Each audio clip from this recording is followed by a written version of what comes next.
mabota na bino mbote na ba famille ezanga moko ya bino Top Famille moko ya ba chaîne oyo ezolobela et pe ba conséquences oyo yaka na ba famille sans le savoir ou topé à cause ya négligence. Na lobeli thème na biso tozolobela ou tozodévelopper eza impact sur les dettes to kilo ya nyongo na mabota na biso.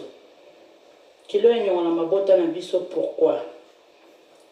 Na kotala ba biloko mosusu tonegligeaka ozalaki na nyongo ya moto odefaka nyongo ya moto nyongo eza mabe te kodefa eza mabe te en soi odefi oza na difficulté parce que soki ozwi okozongisa place oyo odefaki mabe eyaka ozwi okomi na bolimbo ya kofuta moninga oyo adefisaki yo parce que topretaka bato mbongo to mpe todefisaka ezalaka te ke parce que toza nango ebele non. Bible eloba na biso l'effort soutenir le faible ozala moment difficile nga naza na quelque chose na maboko na eloko oyo ozangi naza fort na kosoutenir yo faible na déficit parce que soki okomi en ordre ozongiselanga mais ekomi ozwi nyongo ya moninga ekomi kozongisa ekomi baproblème bokomi kosala béchange de parole okomi koloba ye na kosukisa ye na komatisa nzete mama eyo ekodefa nyongo to mpe papa oyebende bamataka nzete te to matisaka bato banzete te okei kodefa eloko ya moninga ye na kosukisa ye na kolakisa oyo naza balobi moto abatami aleki yo moto oza na lumière na mayele aleki oyo moto oza na lumière na mayele tozongi na histoire na biso moko eza na Bible parce que toza bana nzambe tokose base toujours na oyo eza na Bible po ete ya biso bato oza na mokili voilà tokotanga histoire ya prophète Élisée oyo akendaki ko-intervenir na famille moko oyo bazalaki na problème toujours ya nyongo donc nyongo ebandika na temps na yo te banda depuis donc nakosenga mpe lisungi epai ya lecteur na biso aza mopanzi na biso soki okoki koyedenga ndeko na biso na 2 rois chapitre totanga eza na 2 rois 4 premier jusqu'à 7 oyo meka kolimbola mpe mpona bandeko bayeba baconséquence.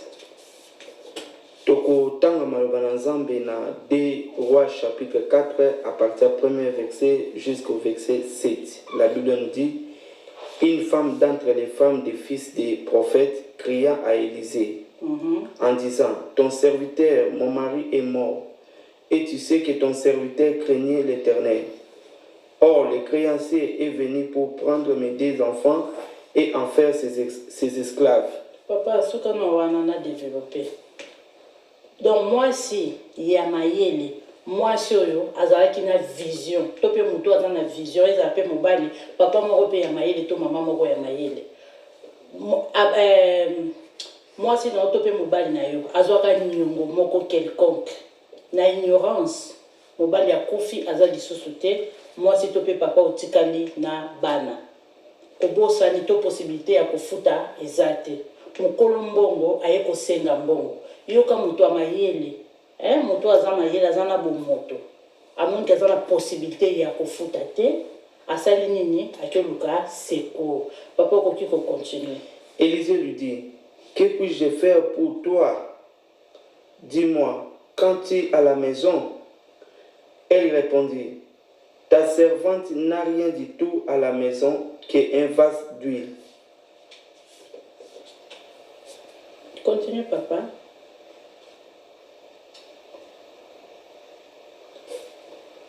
Et il dit: va demander au dehors des vases chez tous ses voisins, des vases vides, et ne demande pas un petit nombre. 4. Quand tu seras rentré, tu fermeras la porte sur toi et sur tes enfants. Tu verseras dans tous ces vases et tu mettras de côté ceux qui seront pleins. Alors elle les quitta, elle ferma la porte sur elle et sur ses enfants. Il lui présentait les vases et elle versait. Lorsque les vases furent pleins, elle dit à son fils: présente-moi encore un vase. Mais il lui répondit, il n'y a plus de vase, et l'huile s'arrêta. 7. Elle alla les reporter à l'homme de Dieu, et il dit, va vendre l'huile et payer ta dette, et tu vivras, toi et tes fils, de ce qui restera. La parole de Dieu. Amen. Merci beaucoup. Nzambalola apambolayo. Maman et Maëlle. Combien de fois il arriva et pas na yozana nyongwa moto. Bien sûr, ozana de l'autre côté. Au proposant nini pour moto. On a topé maluba nini, to acte nini, to pa nini au sala pour na ko calmer, to pour na ko mema moto wana na compréhension à comprendre ka na yo. On le fait pas, on est naïf. La première chose à faire, il y a à critiquer. Alongwa kuna yo mutali boso defisa ndola kisabatu nini boyna boye ozana nini d'avance ko tu boye donc c'est pas but oyoke okoki ko avancer pas ya mukolombongo parce que aux esclaves moto azana nyongo aux esclaves ya mukolombongo méchanceté nyonso to acte nyonso to koluka asali pano azana droit ko ya kokota ndenge mama oyo balingaki baya babotola ye bana ataleka za mulangi moko ya huile mulangi wana ya huile eko permettre te ateka po a rembourser mbongo ya nyonga o baza amobali na zaki nango akende ko luka non premièrement muto apesa e conseil to akende ko luka processus moko o ekomema na solution eza dialogue solution eza komikitisa na komikitisa ata muto ayaki na menace ata muto ayaki azalaki monte ayokuta okomikitisa ayokuta oza na compréhension même compréhension ozalaki nango jour okende kodefa mbongo même langage oyo ozalaki nango mpe motivation jour oyo okende kodefa mbongo c'est la même processus à faire soki oza na possibilité te ya kokalme moninga ke non je sais naza mbongo na yo naboyi kofuta te na kofuta soki nazwi bamoyen au lieu ya kosala béchange de parole parce que dans l'équipe boso na bino pona ko koloba te ke ba oyo boza bato baza ba nyongo na bino bo bando ko lukela bango ba problème bo ke ko menacer bo ke non to bondela pona bango nzambe a toucher motema na bango nzambe a leka un peu na ko pesa bango compréhension facile ya koyeba ba conséquences oyo koki koya mabe parce que soki mokolo mbongo osiliki malheur ekoki kokomela ye to pe ekoki kokomela bana baza toujours ba victime etikali yo parents les deux parents bokufi bana batikali bavi na bango lelo ezotambola bien te mikakatano ye to pe bino moko bokomi kozwa ba problème na santé to pe donc ba problème eza ebele na vie à cause ya berere moto sala to bosana donc yo moto oyo ozoyoka vidéo oto yo moto ozoyoka nga na bondeli yo mama tokoti 2022 année ya sika meka ko revoir calendrier na yo zongisa makanisi na yo sima na mokili nde tolobaka pour bien sauter il faut reculer ozongi ocalculer pour osauter soko lingi obanda ne na yo to année ya sika mbula sika tokena makambo ya sika me makambo ya sika po ya to simbango il faut to réparer ba place oyo to bebisaki na année passée yo moto boya kofuta nyongo moto na kofuta ete ye akomona na bondeli yo luka o réparer yo pe moto za ba nyongo bato batikela yo sepela na yo ke no atikeli nenga bosa na yuma wana na bondeli yo bima yuma pour ozwa clé